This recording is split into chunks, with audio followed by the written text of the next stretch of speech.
Dear friends, good morning. আমি মলয় দে। বাইরের weather humidity খুবই বেশি, তার মধ্যে আমি ভিডিওটি করছি। আজকে একটা খুবই গুরুত্বপূর্ণ বিষয় নিয়ে তোমাদের সাথে আমি কথা বলতে এসেছি। সেটা হলো যে সরকারি চাকরি। হ্যাঁ, আজ আমাদের যে বেকার যুবক যুবতী ভাই বোনেরা আছে, তাদের জন্য একটা খুবই গুরুত্বপূর্ণ এবং খুবই ভালো খবর রাজ্য সরকার অ্যানাউন্স করেছে। সেটা হলো যে 1 লক্ষ সরকারি চাকরি দেওয়া হবে, এবং সেই সাথে যে চাকরি পরীক্ষাটা হবে সেখানে ইউপিএসসি মডেল ইমপ্লিমেন্ট করা হবে।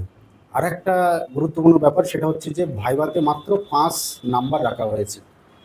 আর থার্ড সবথেকে বড় চমক, সেটা হলো যে যাদের বয়স একদম দোরগোড়ায় ছিল বা যাদের বয়স পেরিয়ে গেছিল, যারা ভাবছিল যে না আর হয়তো আমার সরকারি চাকরি পাওয়া হলো না, তাদের জন্যও 5 বছর বয়সের ছাড় দিয়েছে। এই বিষয়গুলো নিয়েই আমি আজ আলোচনা করার জন্য তোমাদের সামনে এসেছি। আমি একটু এই বিষয়ে তোমাদের সাথে আলোকপাত করতে চাই। দেখো, সরকারি চাকরি এখন তো একটা পাখির চোখ, সবার সাধনা। অনেক শিক্ষার্থী আছে যারা বছরের পর বছর পরিশ্রম করছে একটা সরকারি চাকরি পাওয়ার জন্য। কিন্তু বিগত সময় আমরা দেখেছি যে কি ঘটনা ঘটেছে। সরকারি চাকরি নিয়ে নানা বিতর্ক, নানা জটিলতার সৃষ্টি হয়েছে, সেই সঙ্গে আইনি জটিলতা এবং বিতর্ক। সেই জন্যে চাকরি কারো হয়নি সেইভাবে।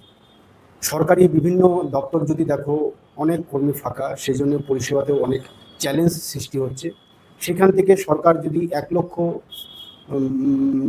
ক্যান্ডিডেটকে তারা নেয়, এটা একটা বড় পজিটিভ দিক। এখন দেখো, এই যে ইউপিএসসি মডেলকে ইমপ্লিমেন্ট করার কথা বলা হচ্ছে, এটাও একটা ভালো দিক। কারণ তোমরা জানো যে ইউপিএসসি হচ্ছে ইন্ডিয়ার বা আমাদের দেশের সবথেকে প্রিমিয়াম এক্সাম। এবং এই যে commission, union public service commission, এদের যে মানে যেভাবে এরা পরীক্ষাটা কন্ডাক্ট করে, সেটাকে বলা হয় যে পুরোপুরি স্বচ্ছ এবং মেধাভিত্তিক।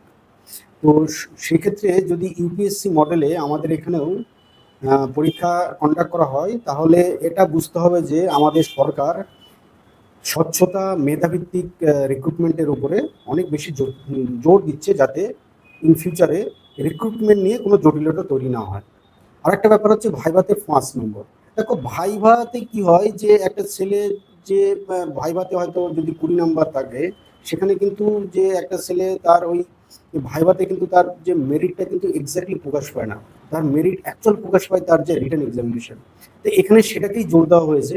ভাইভাতে মাত্র 5 মার্ক দেওয়া হয়েছে, তার মানে ম্যাক্সিমাম ওয়েটেজটাই কিন্তু আছে লিখিত পরীক্ষায়। অর্থাৎ লিখিত পরীক্ষায় যারা ভালো করে দেবে, তাদেরই কিন্তু চাকরি পাওয়ার সম্ভাবনা খুব বেশি। আর একটা ব্যাপার যেটা আমি না বললে নয়, সেটা হচ্ছে যে বয়স। দেখো, অনেক বছর যেহেতু পরীক্ষা হয়নি, অনেকেই প্রিপারেশান নিচ্ছিলেন, কিন্তু তাদের বয়সটা পার হয়ে গেছে। তারা ভাবছিলেন যে না আর হয়তো আমার সরকারি চাকরি পাওয়া হলো না।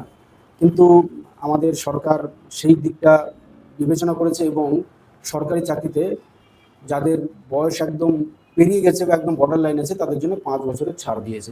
প্রত্যেকের ক্যাটাগরি অনুযায়ী 5 বছর এক্সট্রা সময় পাবে। এবং এটা যেটা আমি শুনলাম বাজেটে, এটা 2 বছর এটা ইমপ্লিমেন্ট থাকবে। তো এটাও একটা বড় ব্যাপার।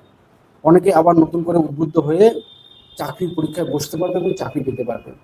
এবার দেখুন, একটা জিনিস আমি তোমাদের সবাইকে বলবো যে এই যে চাকরি 1 লক্ষর কথা বলা হয়েছে, মোটামুটি একটা আইডিয়া ওনারা দিয়েছে যে এখানে শিক্ষা খাত, সেই সঙ্গে পুলিশ, স্বাস্থ্য দপ্তর এবং অন্যান্য প্রশাসনিক দপ্তরে রিক্রুটমেন্ট করা হবে। কিন্তু কবে নোটিফিকেশন বের হবে, কীভাবে এক্সাম কন্ডাক্ট হবে, এই বিষয়ে কিন্তু এখনও ডিটেলস আসেনি।